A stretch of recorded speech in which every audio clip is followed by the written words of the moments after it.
In this guide, I'm going to show you how you can add a loyalty card to Apple Wallet. If you do find this guide useful, make sure to like the video and subscribe to the channel with all notifications on. It really does help the channel and lets us know that you want more content like this. We'd greatly appreciate it. But obviously, having your loyalty cards here in Apple Wallet is really convenient. Sometimes the provider will have their own app where you can actually add the card directly to your wallet. But if there isn't one, here is another method. Begin by opening up the App Store. And what you're going to want to do is actually search for an app called Barcodes, specifically Barcodes Loyalty Card Wallet.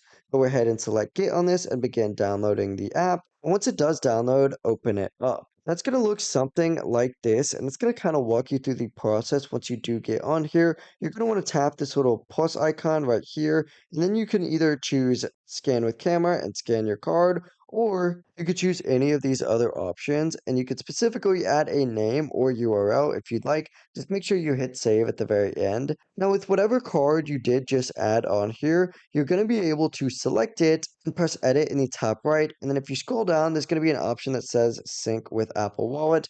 Do that. And once you do add to Apple Wallet, whenever you open up that Apple Wallet, you're now going to see that loyalty card program. As you can see, I've actually already added some of mine in here. I got Cinemark and Panera, which is pretty cool. But yeah, it really is as simple as that. If you guys do have any questions, don't hesitate to ask us down in the comment section below. And before you do leave this video, make sure to like the video and subscribe to the channel with all notifications on. It really does help us out and lets us know that you want more content like this. We'd greatly appreciate it. Have a great rest of your day, though. Peace.